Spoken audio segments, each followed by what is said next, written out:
Matania Radio.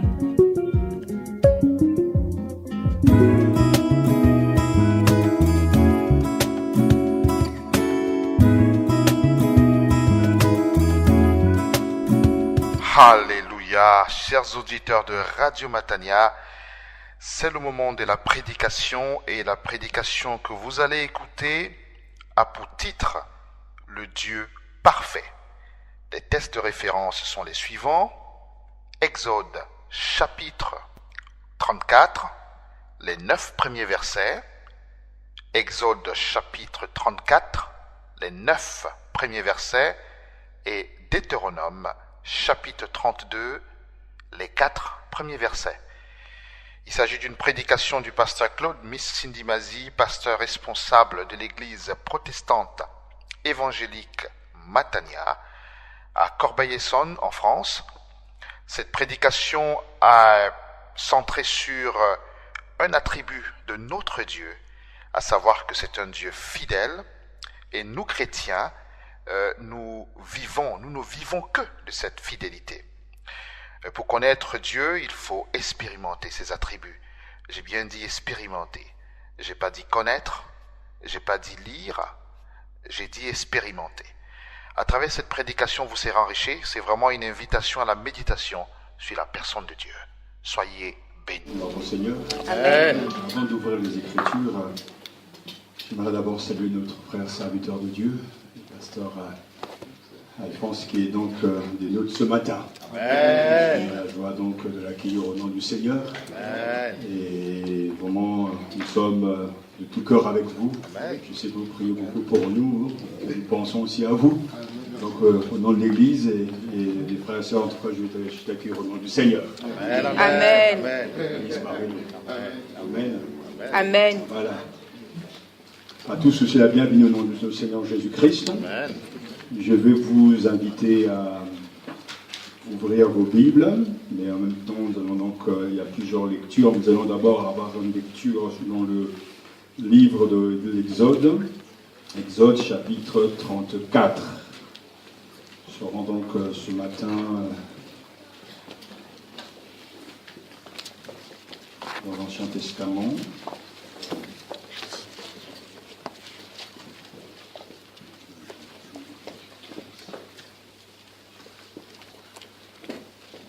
Le livre donc d'Exode, chapitre 34, c'est le verset 5 à 7 qui nous intéresse, mais dans le contexte, nous voulons lire aussi les versets précédents. Exode chapitre 34, verset 1. L'Éternel dit à Moïse, taille 2 tables de pierre comme les premières. Et j'écrirai sur ces tables les paroles qui étaient sur les premières tables que tu as brisées. Sois prêt, de bon matin, tu monteras dès le matin sur le mont Sinaï, tu te tiendras là devant moi sur le sommet de la montagne. Que personne ne monte avec toi, et qu'on ne voit personne sur toute la montagne, et même que ni petit ni gros bétail ne pèse aux environs de cette montagne. Moïse tailla 2 tables de pierre comme les premières. Moïse se leva de bon matin et monta sur le mont Sinaï, comme l'Éternel lui avait commandé. Et il prit à la main les 2 tables de pierre. L'Éternel descendit dans la nuée, se tint là, auprès de lui, et proclama le nom de l'Éternel. L'Éternel passa devant lui en proclamant « L'Éternel, l'Éternel, Dieu compatissant et qui fait grâce, lent à la colère, riche en bienveillance et en fidélité, qui conserve sa bienveillance jusqu'à 1000 générations, qui pardonne la faute, le crime et le péché, mais qui ne tient pas le coupable pour innocent, et qui punit la faute des pères sur les fils et sur les petits-fils jusqu'à la 3e et à la 4e génération. » Moïse s'empressa de s'incliner à terre et de se prosterner. Il dit, « Seigneur, si j'ai obtenu ta faveur, que le Seigneur marche au milieu de nous, car c'est un peuple à la nuque raide. Tu pardonneras notre faute et notre péché, et tu nous prendras pour héritage. » Deutéronome, chapitre 32.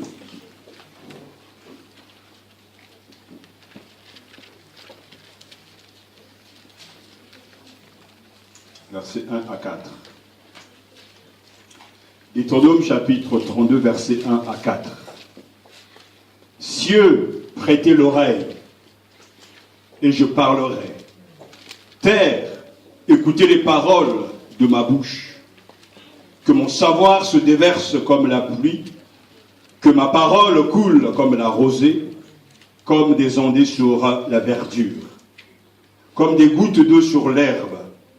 Car je proclamerai le nom de l'Éternel. Rendez hommage à notre Dieu. Amen. Il est le rocher. Son œuvre est parfaite, car toutes ses voies sont équitables. Amen. C'est un Dieu fidèle et sans injustice. Amen. Celui qui est juste et droit. Amen. Amen. Prions le Seigneur. Dieu notre Père, prends-nous en charge par ta parole. Amen. Que par ton esprit, tu nous donnes de te connaître. Amen. Pour mieux te servir et mieux t'adorer. Nous te prions que l'esprit de révélation illumine les yeux de notre cœur. Amen. Afin de pénétrer la vérité de ta parole, afin de te connaître toi. Amen. Donne-nous de te vivre, donne-nous de t'entendre et donne-nous de t'accueillir. Amen. Que cette parole nous libère de nos schémas, de nos conceptions erronées, qu'elle nous donne de rencontrer le Seigneur. Amen. Et de marcher avec lui. Sanctifie-nous par cette parole. Sanctifie-nous par ta vérité. Amen. Car ta parole est la vérité. Amen. Au nom de Jésus-Christ, notre Seigneur, nous te le demandons. Amen. Amen. Merci de vous asseoir. Je vous invite ce matin à méditer sur la personne de Dieu. Plus particulièrement sur l'attribut qu'Israël revendiquait comme celui du vrai Dieu, c'est-à-dire la fidélité. Dieu est fidèle. Il est le fidèle. Et tout chrétien vit de la fidélité permanente de Dieu. Dans la mesure où Dieu se révèle dans ses attributs, nous pouvons donc le connaître. Rappelez-vous que ces attributs sont des qualités inhérentes à l'être de Dieu. Pour connaître Dieu, il faut faire donc l'expérience de ces attributs. C'est une chose de les connaître et de les mémoriser. C'est encore une autre que de les expérimenter. Car lorsqu'on parle des attributs de Dieu, il est bien sûr question de la puissance de Dieu, de la sainteté de Dieu, de l'amour de Dieu et bien d'autres attributs. Mais Dieu veut être connu. Dieu veut être fréquenté. Dieu se laisse découvrir. Et la Bible nous parle de Dieu et la Bible nous conduit à Dieu. C'est pour ça que notre foi se nourrit des Écritures, car la foi consiste à reconnaître Dieu tel qu'il est, tel qu'il s'est révélé dans les Écritures, et ici il s'est révélé comme étant le Dieu fidèle. Lorsque nous parlons de la fidélité de Dieu, nous avons là un attribut tellement important et qui doit réconforter, nous encourager dans notre marche avec le Seigneur. Nous devons nourrir notre foi de cette vérité que Dieu est fidèle. Que Dieu restera toujours fidèle, car c'est lui-même qui se présente ainsi à Moïse, et Moïse le reconnaît bien et proclame que Dieu est celui qui est fidèle. Proclamer la fidélité de Dieu, c'est d'abord affirmer que la fidélité définit Dieu. C'est d'abord affirmer que la fidélité définit Dieu. Pour mieux saisir cette vérité, arrêtons-nous sur la proclamation du nom divin en Exode chapitre 4, versets 5 à 7. Nous avons là la carte de visite de Dieu. des 3 révélations du nom de Dieu que nous avons dans le livre de l'Exode, Exode chapitre 3, Exode chapitre 6, et donc Exode chapitre 34, ce verset, en tout cas ce passage, nous interpelle, nous amène beaucoup plus loin dans la compréhension de qui est Dieu. La fidélité définit Dieu, c'est-à-dire Dieu est caractérisé par la fidélité. La fidélité, c'est son identité, c'est sa nature. Le Seigneur descendu dans la nuée, nous dit le texte, se tint là avec lui, et Moïse proclama le nom du Seigneur. Yahvé donc se définit comme celui qui est là. Le Seigneur descendu dans la nuée se tint là avec lui. Dieu est là, comme une présence, ô combien bénie et puissante. Et Dieu va proclamer son nom, va révéler son nom à Moïse. Le Seigneur passa devant lui et proclama: le Seigneur, Dieu miséricordieux et bienveillant, lent à la colère, plein de fidélité et de loyauté. Amen. Nous avons là la formule de grâce. Dieu décline son identité. Il révèle ce qu'il est et ce qu'il a toujours été. Il le dit lui-même, le Seigneur, Dieu miséricordieux et bienveillant, lent à la colère, plein de fidélité et de loyauté. Amen. Le nom de Dieu est tendresse, miséricorde, patience, grâce et fidélité. C'est ainsi qu'il lui-même se présente et il va décrire la manière qu'il agit, son comportement. Dans le verset 7, Dieu qui reste fidèle à des milliers de générations, qui supporte la faute, la révolte, le péché, mais sans rien laisser passer, qui poursuit la faute des pères chez les filles et les petits-fils sur 3 et 4 générations. Tout ce que Dieu accomplit s'accorde avec tout ce que Dieu est. C'est-à-dire, il se complète. Lorsqu'on parle de la fidélité de Dieu, on ne peut pas oublier les autres qualités, les autres attributs de Dieu. C'est un tout. Dieu est unique. Dieu ne peut pas être dissocié. On ne peut pas parler simplement de l'amour ou de la sainteté de Dieu sans en même temps prendre en compte sa fidélité, sa miséricorde, sa colère, sa justice, etc. Étant donné son identité, Dieu ne peut cesser d'être ce qu'il est. Et étant donné sa nature, il ne peut agir en contradiction avec lui-même. Dieu est à la fois fidèle et humiliable. Et c'est là une vérité qui doit nous pousser à la louange et l'adoration, parce que le Dieu de la Bible se définit lui-même comme étant un Dieu fidèle. Le Seigneur est fidèle. Et en Exode chapitre 3, quand Moïse demande à connaître Dieu et son nom, Dieu dit à Moïse: tu parleras ainsi aux fils d'Israël, Yahvé, Dieu de vos pères, Dieu d'Abraham, Dieu d'Isaac et de Jacob m'a envoyé vers vous. C'est là mon nom à jamais, c'est là mon mémorial de génération en génération. Le nom éternel est la traduction du mot hébreu Yahvé, qui signifie il est, celui qui est. Je suis dans la bouche de Dieu, il est dans notre bouche.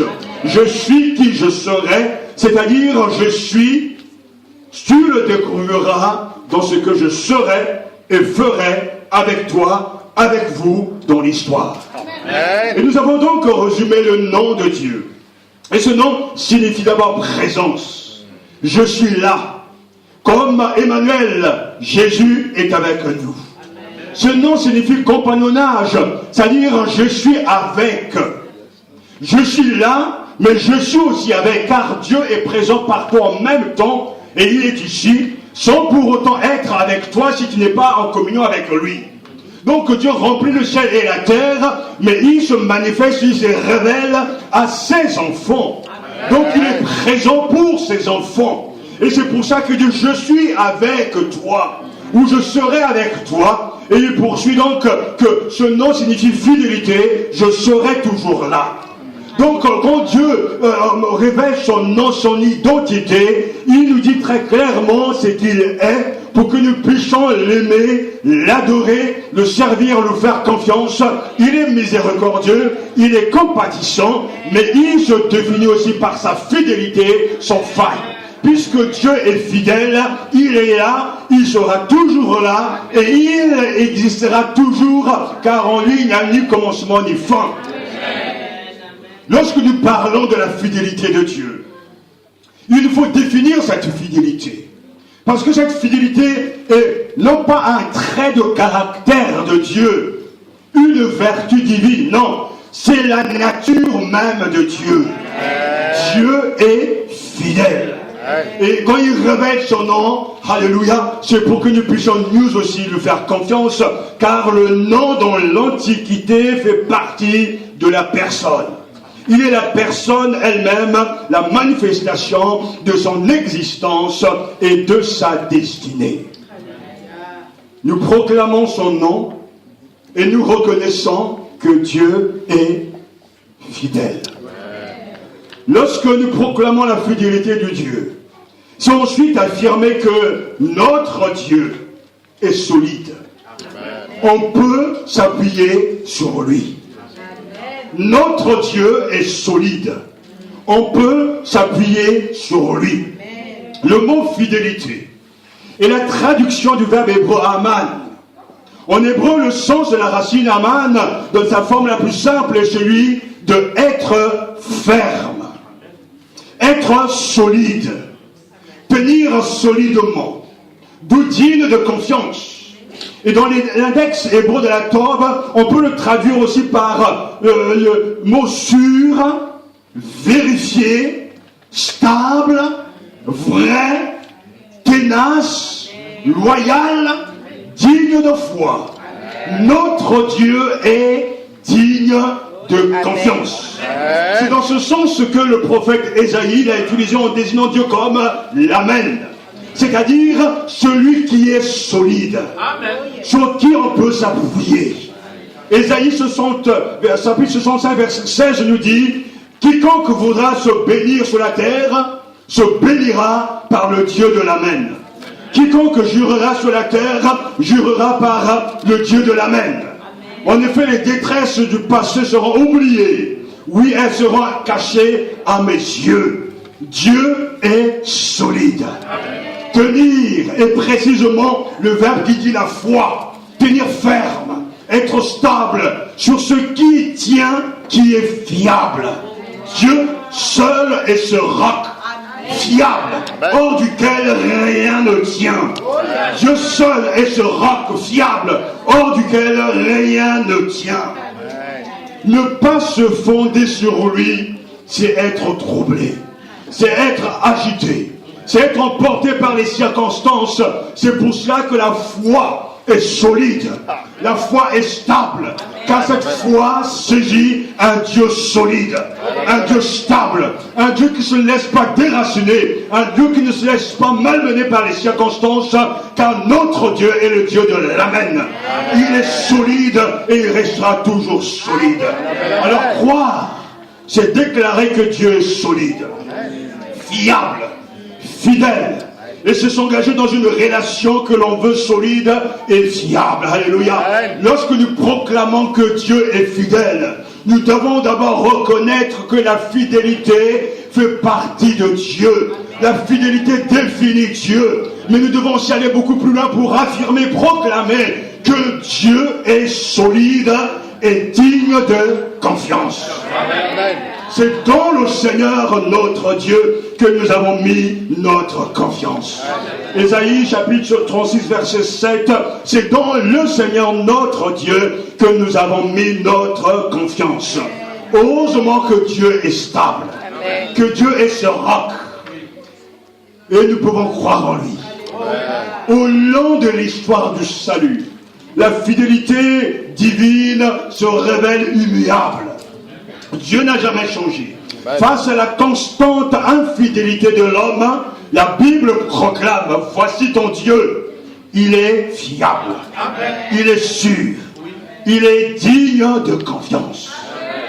Que ce matin, ta foi se nourrisse justement de cette réalité.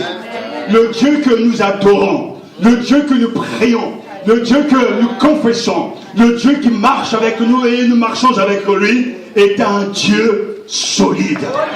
Un Dieu indispensable. Dieu seul est ce roc fiable, hors duquel rien ne tient.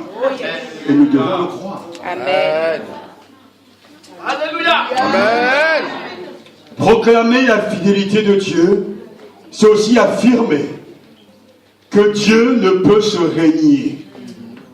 C'est-à-dire qu'il ne saurait être infidèle à sa nature. C'est sa nature d'être fidèle.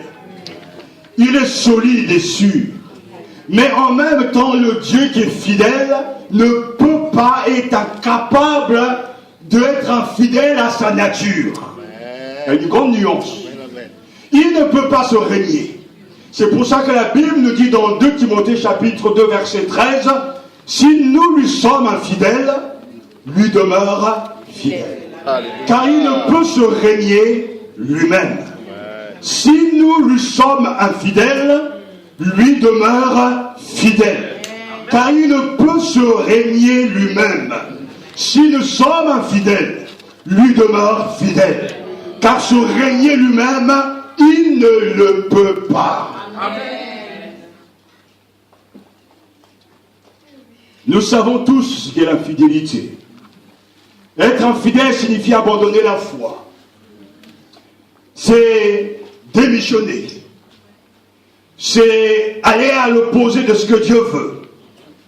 Mais même si nous sommes infidèles, et ça arrive bien souvent, lui, le Seigneur, est toujours fidèle. Ça n'ouvre pas pour nous un boulevard au péché et à la tolérance. Car à force de lui être fidèles, à un moment donné, nous serons jugés. Mais nous devons réaliser que l'infidélité n'est pas bien. Se détourner de Dieu n'est pas bien. Abandonner la foi n'est pas une bonne chose. Celui qui commence avec Dieu doit continuer et terminer avec Dieu. Amen. Mais tout au long du parcours, même quand les situations sont tragiques, difficiles, et que nous doutons, Dieu lui viendra nous réconforter, nous encourager, car il ne peut se régner lui-même. Il s'est engagé à bénir Israël, et il a béni Israël, et il bénira Israël, car Dieu n'est pas un homme pour mentir.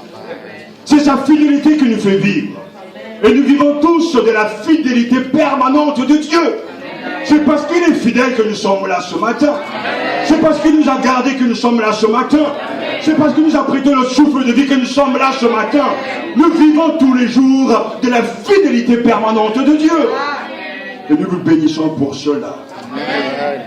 Mais sa fidélité immuable est la conséquence de l'immutabilité de sa nature. Peut-être pour vous ces mots sont des mots de théologie, mais c'est pour vous dire simplement, puisque Dieu dans sa nature ne change pas, puisque la nature de Dieu ne change pas, tout ce qu'il est et il fait ne changera pas. Amen. Il est constant. Amen. Il sera toujours constant. Et c'est pour ça qu'il ne peut se régner lui-même, étant l'immuable Yahvé, dont la nature même est la vérité. Il ne saurait être infidèle à sa nature, ni à la promesse faite aux fidèles, parce qu'il a décidé, il a dit, c'est sorti de sa bouche, il accomplira. C'est une joie de le savoir, de savoir que Dieu est incapable.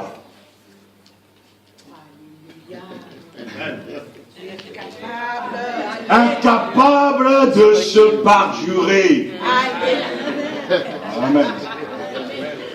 Incapable de quelque règnement. Dieu est incapable. Nous chantons sa grande capacité. Nous proclamons sa toute puissance. Et il fait des grandes choses. Mais Dieu est incapable de se régner. Amen. Alléluia. Il est celui qui a toujours été. Et Israël revendiqué comme titre, comme en fait attribut qui prouve que Dieu est vrai, et cet attribut, c'était la fidélité. On pouvait lui parler des autres dieux, mais un Dieu fidèle est un vrai Dieu. Un Dieu qui est là constamment et toujours est le véritable Dieu. Et plusieurs textes vont dans ce sens parce que qui est comme toi, ô Dieu, pardonnant la faute et passant sur le crime, en faveur du reste de ton héritage. Il ne garde pas sa colère à toujours, car il prend plaisir à la bienveillance. Michée chapitre 7 verset 18, et le psaume 89 est tellement riche de ces déclarations, de ces affirmations que Dieu est fidèle, il ne peut pas se régner. Qui, alléluia, Dieu est redoutable de la grande assemblée des saints. Il est terrible pour tous ceux qui l'entourent. Éternel Dieu de l'univers, qui est puissant comme toi? Personne. Éternel, ta fidélité t'environne. Psaume 89, verset 7 à 8. Et l'on poursuit encore verset 14. La justice et le droit sont la base de ton trône. La bienveillance et la vérité se tiennent devant ta face. Toujours psaume 89, verset 28. Je lui conserverai toujours ma bienveillance et mon alliance avec lui sera ferme. Verset 33 à 35. Mais je ne ferai pas cesser ma bienveillance pour lui et je ne lui ferai pas défaut dans ma fidélité. Je ne profanerai pas mon alliance et je ne changerai pas ce qui est sorti de mes lèvres. J'ai juré une fois par ma sainteté, mentirai-je à David? Non, car Dieu ne peut pas se régner. Où sont, Seigneur, tes actes bienveillants d'autrefois, ce que tu as juré à David dans ta fidélité? Psaume 89, verset 49. Dieu est solide. Amen. Dieu ne peut pas se régner. Dieu est constamment là. Et Dieu tiendra parole à ce qu'il a dit. Que ce matin, ta foi se nourrisse de cette vérité. Que tu t'empares de Dieu plutôt que Dieu s'empare de toi. Et que tu reconnaisses que celui qui est avec toi est ferme. Amen, amen, amen, amen. Il est ferme. Amen. Fiable. Amen. Solide. C'est un roc. Amen.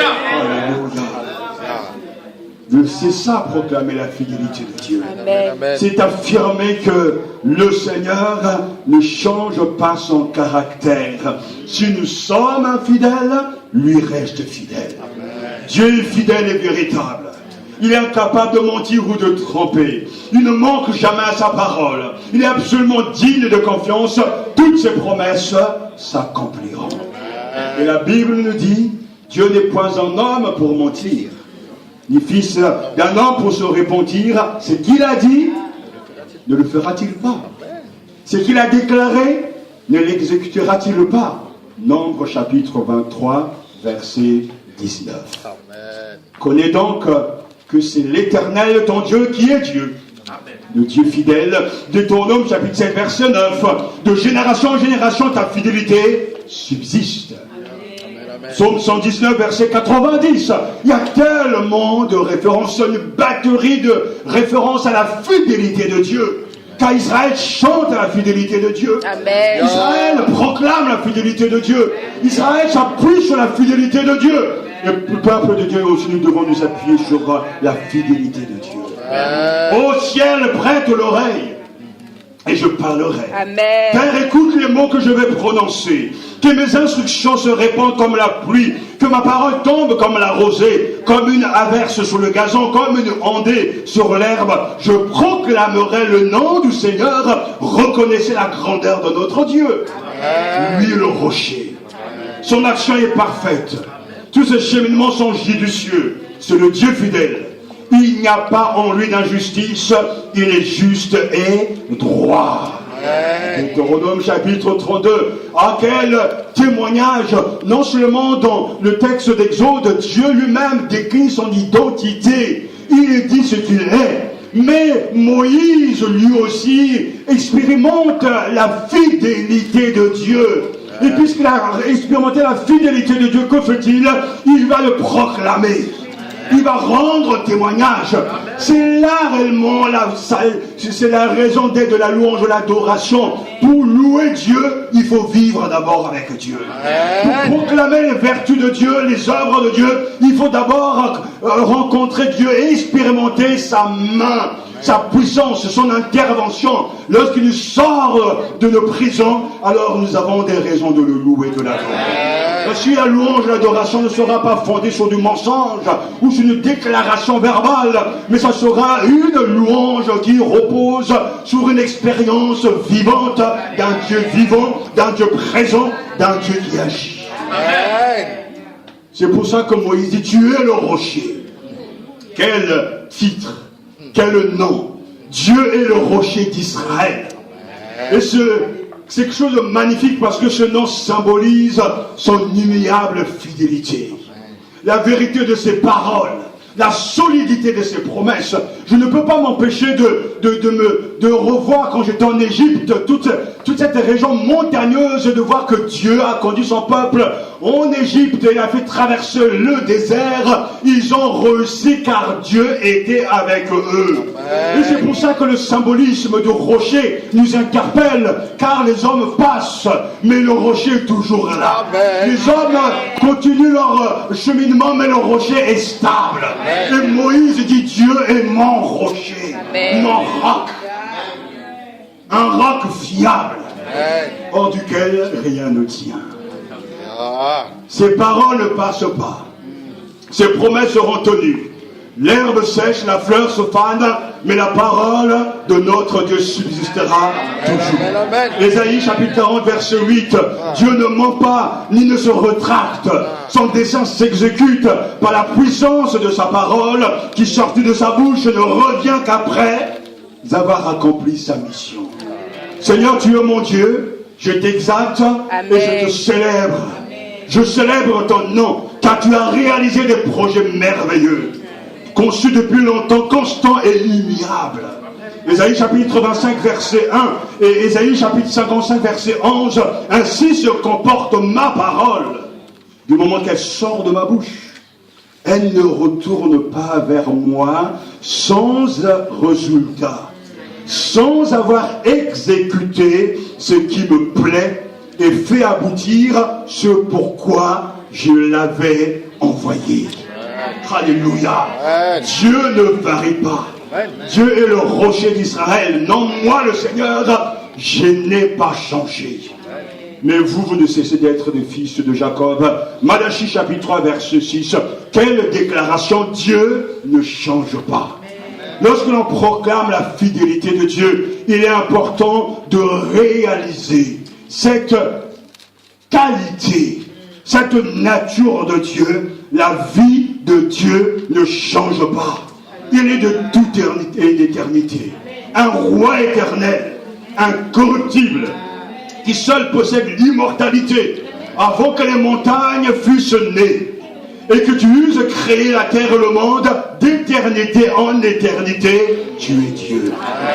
Psaume 90, verset 2, alléluia. La terre et les cieux, dit le psalmiste, périront, mais tu subsisteras. Ils s'useront tous comme un vêtement. Tu les changeras comme un habit. Ils seront changés. Mais toi, tu restes le même. Et tes années ne finiront point. Psaume 102, alléluia. Versets 26 à 28. Dieu ne change pas. Le caractère de Dieu ne change pas. Le sourire de Dieu ne change pas. Il est toujours le même. C'est pour ça que nous devons croire que Dieu seul est ce roc fiable. Alléluia. Hors duquel rien ne tient. C'est son nom. Dieu est le rocher. Et tout au long de l'histoire de l'Église, beaucoup de saints étaient reconfortés lorsqu'ils ont médité sur la nature de Dieu. Ce Dieu qui ne change pas. Dans un monde où il y a tant de changements, où les gens font beaucoup de volte-face, mais toi, ô Dieu, tu ne changes jamais. Tu demeures le même. Celui qui te fait confiance ne sera jamais trompé. Ce n'est pas quelque chose que l'on peut simplement dire, c'est une réalité, car Dieu est fidèle. Et chers amis, chers frères et sœurs, c'est une qualité que nous devrons rechercher. Nous devons être stables, loyaux et fermes. Si nous sommes instables, changeants et indécis, nous donnons aux gens une fausse image de notre Père, de notre Dieu. Il a toujours été là. Il sera toujours là. Amen. Proclamer la fidélité de Dieu, c'est se reposer sur lui-même, sur ce roc, ce rocher. Alléluia. Proclamer la fidélité de Dieu, c'est également affirmer que la fidélité de Dieu s'est révélée et se révélera toujours dans ses accomplissements. Dieu se révèle dans son agir. Tant qu'il n'agit pas, ça reste une philosophie de vie, un concept, une croyance généralisée. Mais Dieu se définit, se démontre, parce que lorsqu'il dit, il le démontre. Amen. Lorsqu'il pose la formule, il démontre. Dieu se manifeste. Dieu entre dans notre monde et il réalise ce qu'il a promis. Josué en a fait l'expérience. Quand dans le livre de Josué, chapitre 23, verset 14, il est écrit alors que Josué va laisser son peuple, voici ce que je m'en vais aujourd'hui, comme s'en va toute chose terrestre. Mais vous reconnaissez de tout votre cœur et de tout votre être que pas une seule parole n'est restée sans effet de toutes les excellentes paroles qu'avait dites le Seigneur, votre Dieu, à votre sujet.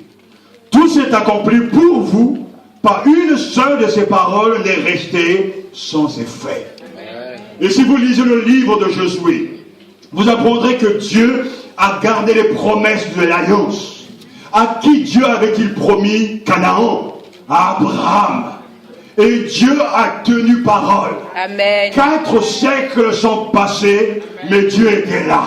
Abraham est mort dans la foi. Certains ont salué les promesses de Dieu par la foi, mais Josué est témoin que quand Dieu parle, il tient parole.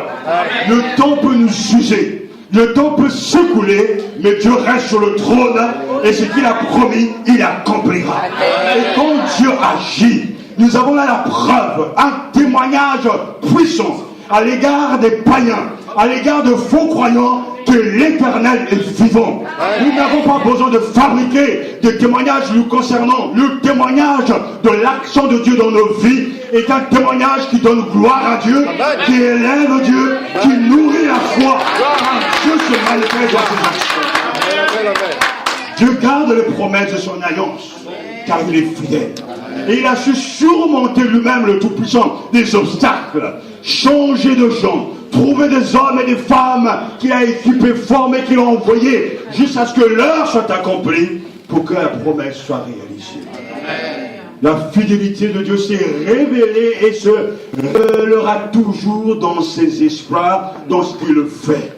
Nous devrions croire que Dieu tient ses promesses et reconnaître les prodiges qu'il a accomplis pour nous. Nous croyons que Dieu est capable de tenir ses promesses. Est-ce que vous le croyez? Amen. La fidélité de Dieu est sans limite, toute puissante et généreuse. Seigneur, ta loyauté est dans les cieux, ta fidélité va jusqu'aux nuées. Parce que Dieu étend sa domination absolue sur tout ce qui vit, sans exception, car tous les animaux des forêts sont à moi, dit le Seigneur. Et les bêtes de haut pâturage, je connais tous les oiseaux des montagnes, et la faune sauvage m'appartient. Si j'avais faim, je ne te dirais pas, car le monde et ce qui le remplit est à moi. Psaume 50, versets 10 à 12. Écoutez-moi bien, parce que c'est là la force de la foi. La foi se nourrit de ce que Dieu dit. La foi consiste à reconnaître Dieu tel qu'il se révèle. Lui-même proclame qu'il est fidèle. Alors, de quel Dieu sommes-nous en train de parler? C'est celui qui exerce un règne souverain sur toutes choses. La Bible dit que Dieu contrôle tout l'univers matériel.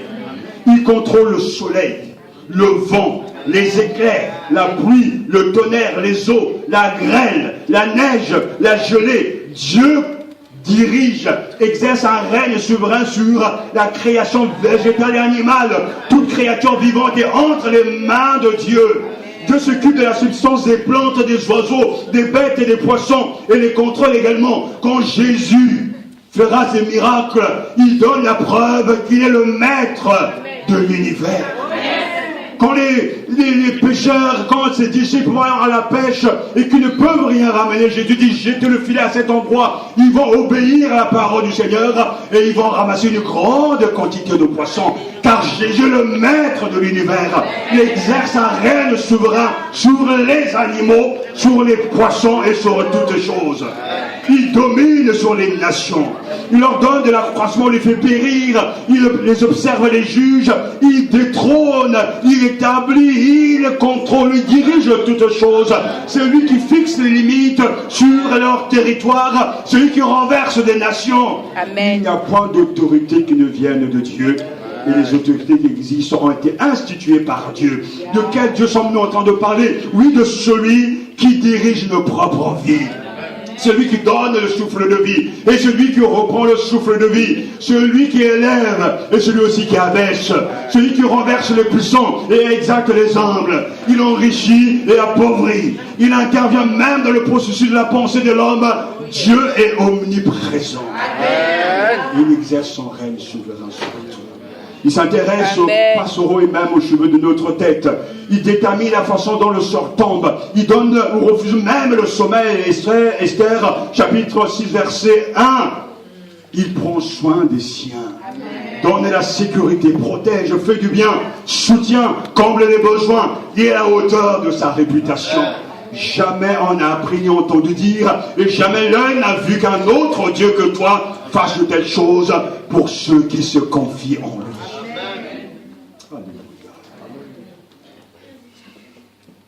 Lorsque l'on parle de la fidélité de Dieu, on parle là des preuves.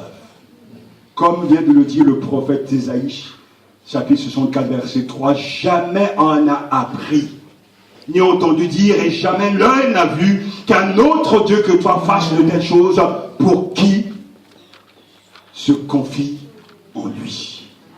Dieu est celui qui est fiable. Amen. Voici ton Dieu. Quel bienfait pour notre âme. Absolument tout est dans sa main et en son pouvoir.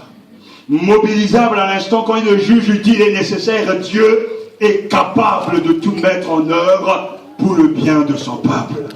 Il est capable de changer le cours de l'histoire pour le bien de son peuple. Il est capable de changer le cadre solaire pour le bien de son peuple. Car il est à la hauteur. Il est sûr, fiable. C'est pour ça que Samuel, à un moment donné dans sa vie, s'arrête et prit une pierre et la plaça entre Mispa et la Donte. Il appela Ebenezer, c'est-à-dire pierre de secours. Car, dit-il, c'est jusqu'ici que le Seigneur nous a secourus. Jusqu'ici, le Seigneur nous a secourus. 1 Samuel chapitre 7 verset 12. Oui, Dieu nous a secourus jusqu'ici. Alors je vous disais, oui, c'est ces témoignages qui font beaucoup de bien à notre âme. Est-ce que toi aussi tu peux témoigner de la fidélité de Dieu en action dans ta vie? As-tu un carnet de témoignages que le Seigneur est intervenu dans ta vie? Moi j'en ai un. Le temps va me manquer, mais je pourrais commencer parce que c'est important de dire que ce Dieu fidèle, je ne parle pas en vain. Je déclare ce que j'ai vécu. Vous savez que je ne devais pas venir dans ce monde. Des médecins avaient dit à ma mère, cet enfant ne pourra pas naître. Il faut aller absolument à l'hôpital, l'enlever, car il est mal placé, il n'est pas bien du tout. Et la médecine avait dit, non, c'est fini. Mais ma mère est allée à la paroisse prier. Et pendant qu'elle priait, le Seigneur envoyait une parole prophétique. Et elle a dit, cet enfant viendra au monde. Et je te dis qu'il sera même serviteur de Dieu. Et je l'enverrai vers d'autres nations. Ma mère a accouché de moi, je suis là. C'est la preuve que Dieu est fidèle à sa parole. Il y a quelques années, je saute les années parce qu'il y a tellement de témoignages. J'étais dans mon pays, à Brazzaville, alors que j'allais à l'aéroport prendre l'avion. J'arrive à l'aéroport, mon nom a été effacé de la liste des passagers. Alors que j'avais confirmé mon retour. Mais certains hauts responsables dont les enfants voyageaient avaient décidé d'enlever mon nom et de prendre ma place. J'étais là à l'aéroport avec toute ma famille à chorale, on chantait les louanges du Seigneur et j'étais bien sûr scandalisé de vivre ces choses. Nous sommes donc retournés chez nous et le lendemain matin à la radio j'entends qu'un des C10 du théâtre s'est écrasé dans le Ténéré. C'était l'avion que je devais prendre. Cet avion qui a été donc abattu par Kadhafi. Dieu m'avait gardé. Parce que Dieu avait un projet. Le même jour, ma petite sœur s'est convertie. Car Dieu seul est capable de démontrer sa fidélité. Je peux encore me souvenir, alors que j'étais à Boulogne-Billancourt dans une église, une femme américaine, juive, s'est approchée de moi, m'a invité chez elle avec d'autres frères et sœurs, et à l'instant même où je suis arrivé chez elle, elle m'a aimé comme son propre fils. Elle a été d'un grand secours dans mon ministère. Elle m'a aidé dans beaucoup de choses. Elle a voulu même me donner la nationalité américaine, j'ai refusé. Elle m'a amené aux États-Unis. Elle m'a initié aux langues bibliques. Elle m'a fait aimer le peuple de Dieu. Il n'y a que Dieu qui est capable de toucher le cœur d'un étranger pour que même l'amour qu'ils ont te soit porté car c'est divin. Tu sois capable de le faire. Dieu est fidèle. Oh, vous ne savez pas le nombre de fois où la mort m'a appelé, mais où le Seigneur m'a protégé. 5 fois j'ai connu la mort, mais Dieu m'a toujours préservé. Il y a tellement de signes de sa fidélité qu'aujourd'hui je suis là grâce à la fidélité sans faille de Dieu. Celui qui me tient est fiable et c'est un roc. Et quand il y a un objectif avec toi, n'oubliez pas que Dieu est très têtu. Il ne cède rien, il ne lâche rien. Nous avons été au service de Dieu, nous avons commencé les premières églises africaines en France. J'ai vu les débuts, nous avons été les premiers à Boissière dans le 16e arrondissement. Et aujourd'hui, il y a de plus en plus d'assemblées, j'ai vu la fidélité de Dieu. Lorsque nous sommes arrivés à Évry, il y avait une petite assemblée, une poignée de gens. Mais Dieu nous a appelés, nous avons pris ce bâtiment. Et je me suis fait un petit calcul à la maison. En 9 ans, rien que les loyers, nous avons payé 648 000 €. Quand vous savez que les gens sont infidèles dans les dîmes, certains vont donner 10 €, 50 €, ça y est là. Et à chaque fois, je le disais que Dieu envoyait un ange pour mettre de l'argent dans les paniers. Parce qu'il fallait sortir cet argent. Mais Dieu a été fidèle. Et même quand ça a été des moments difficiles, il a été fidèle. Et nous avons quitté Évry dans des conditions comme certains connaissent, mais nous n'avons laissé aucune dette. L'argent est même resté là-bas. Et quand nous avons ouvert Matania, il y a peu de temps, nous avons 0 € dans la poche. Mais Dieu a été fidèle. Alors que le propriétaire de cette salle disait qu'on n'aura pas de salle, je ne veux pas des évangéliques parce que j'ai un mauvais souvenir d'eux. Ils font trop de pagaille. Mais quand nous avons dit, mettez-nous à l'épreuve, aujourd'hui, il est avec nous constamment. Nous avons proposé d'acheter ce bâtiment. Dieu est fidèle. Les frères et moi, nous avons visité ce bâtiment parce qu'il avait proposé de l'acheter. Et aujourd'hui, nous sommes à jour dans le loyer. Nous avons même quelques économies. Dieu est fidèle. L'histoire n'est pas encore terminée. Parce que Dieu prouve sa fidélité par ses actes, ses accomplissements. Et je sais qu'il a prévu d'autres choses. Oui, notre Dieu est fidèle. C'est un roc fiable. Et en dehors de lui, il n'y a rien. Rien ne tiendra. Frères et sœurs, j'aimerais tellement vous encourager à vivre et à fréquenter ce Dieu vivant et vrai. Parce que lui-même le dit dans sa parole. La fidélité de Dieu est manifeste comme il appelle la communion de son Fils. Il est fidèle. de Dieu qui vous a appelé à la communion avec son Fils Jésus-Christ, notre Seigneur.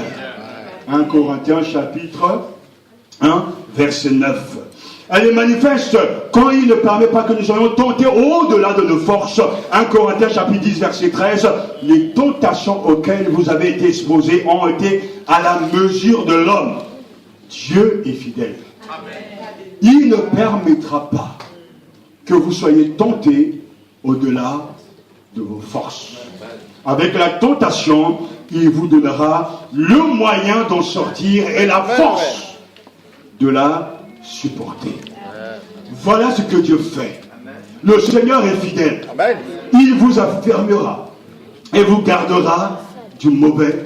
2 Thessaloniciens chapitre 3, verset 3. Le fait de savoir que Dieu est fidèle est source de joie, de stabilité, de confiance, sans fléchir, continuons à affirmer notre espérance.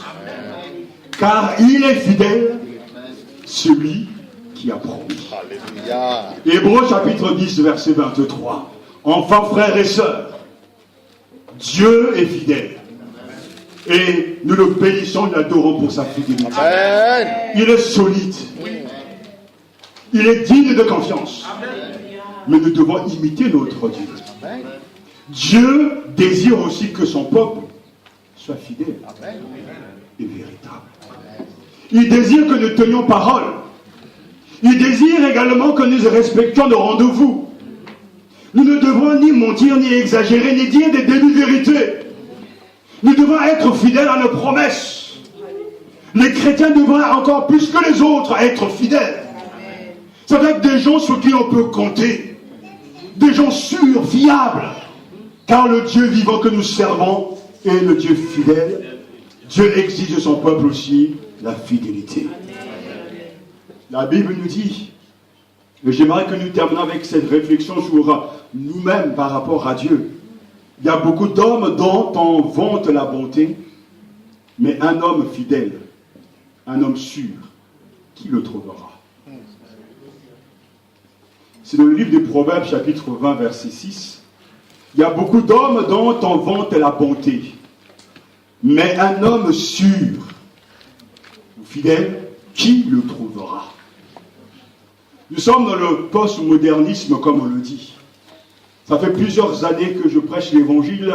J'ai grandi dans le Seigneur avec ma famille. Mes grands-parents étaient serviteurs de Dieu.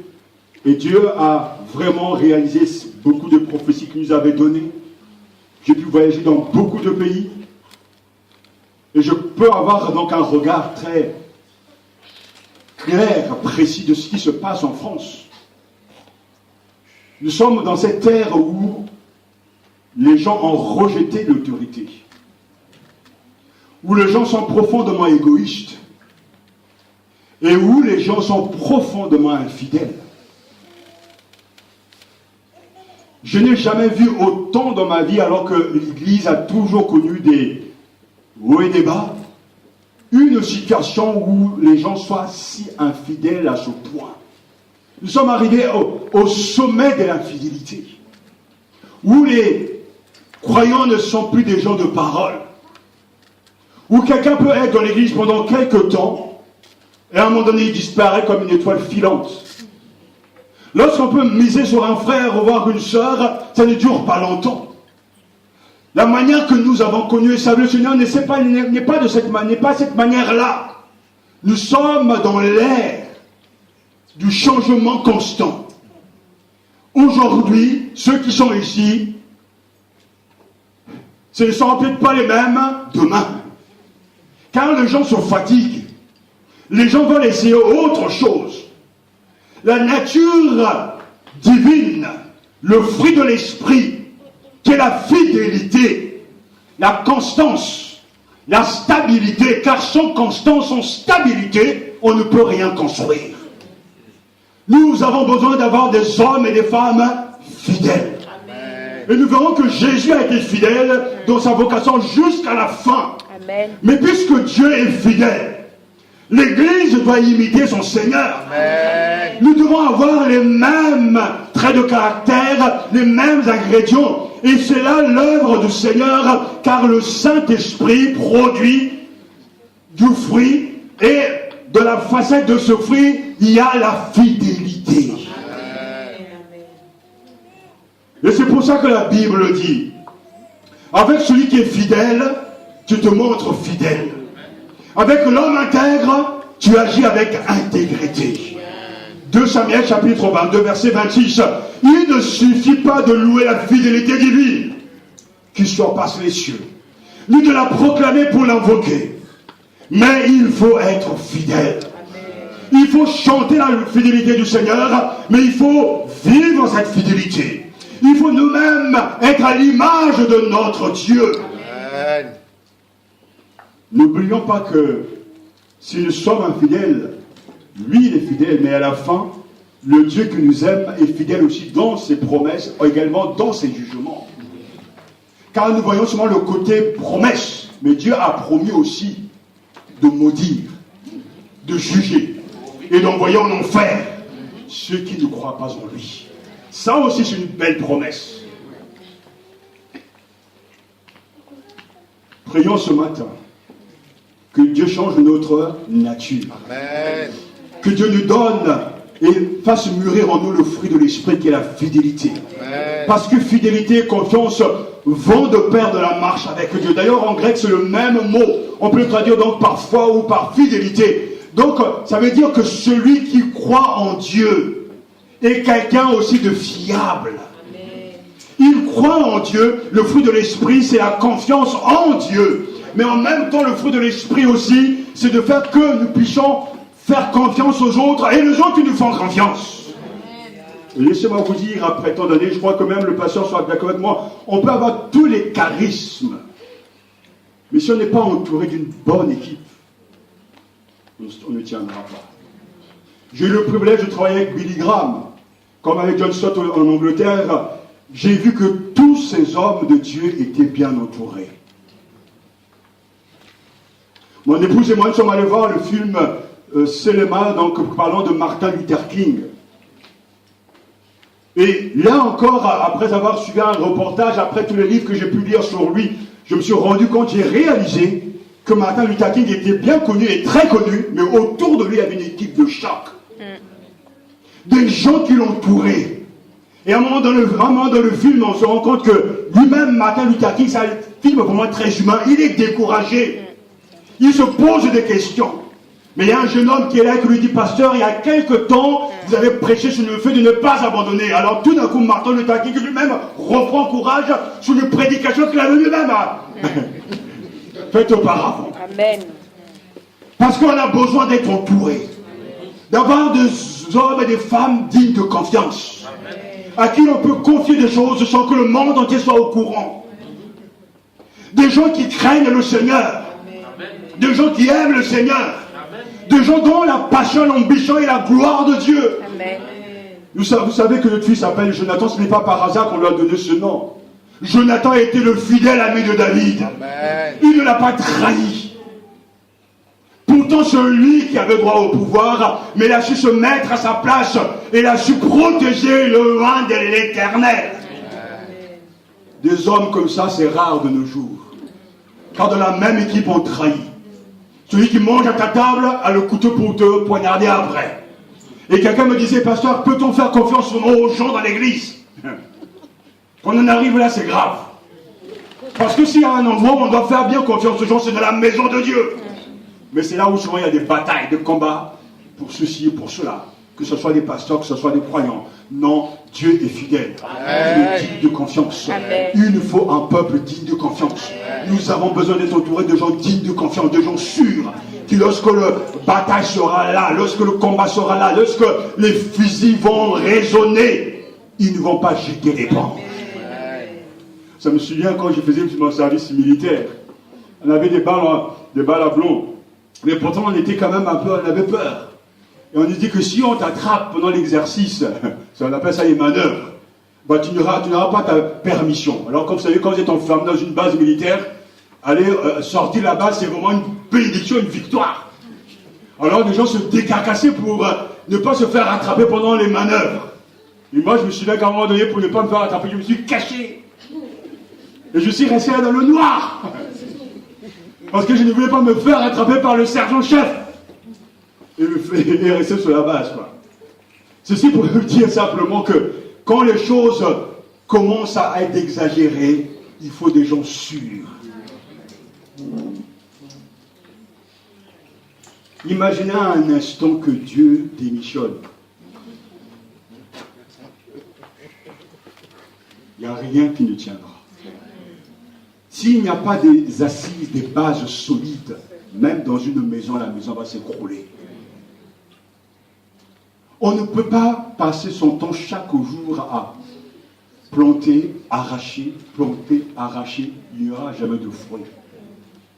Et c'est pour ça que la qualité de vrai serviteur de Dieu, comme disait mon père Spittel David Porel, c'est que le chrétien, le serviteur de Dieu, l'enfant de Dieu, le disciple de Dieu doit être bon et fidèle jusqu'à la fin. Amen. Je sais qu'on n'aura pas tous des grands ministères connus mondialement, mais ce n'est pas ce que Dieu demande de nous. Ce que Dieu demande, c'est la fidélité à la paix. Parce qu'au dernier jour, les mots qu'il va prononcer, on les connaît. Entre dans la joie de t'en mettre bon et fidèle serviteur. Ça, c'est ce qu'on va entendre à la fin. Ce n'est pas savoir que tu as construit telle chose ou bien tu as dirigé telle œuvre. C'est bien de le faire. Mais c'est d'abord ce qu'il demande de nous. Et quand Dieu te demande de faire quelque chose dans ton église, dans un groupe, que tu as des responsabilités, sois conscient qu'à un moment donné, il faudra rendre des comptes. Sois quelqu'un en qui l'on peut faire confiance. Ne permettez pas que l'on doute de vous, mais soyez fidèles jusqu'à la fin. Amen. La fidélité est l'attribut qu'Israël revendiquait comme celui du vrai Dieu. Et nous aussi. Alors nous continuerons à le prier, à le servir, à l'adorer, parce que nous réalisons que Dieu est fidèle. Nous devrions croire que Dieu seul est ce roc fiable, hors duquel rien ne tient. Adorons-le. Soyons émerveillés. Soyons soumis. Prions-le de tout notre cœur et surtout, imitons-le. Que Dieu vous bénisse et que Dieu nous garde. Car celui qui a parlé ainsi veille et il tiendra parole. Amen.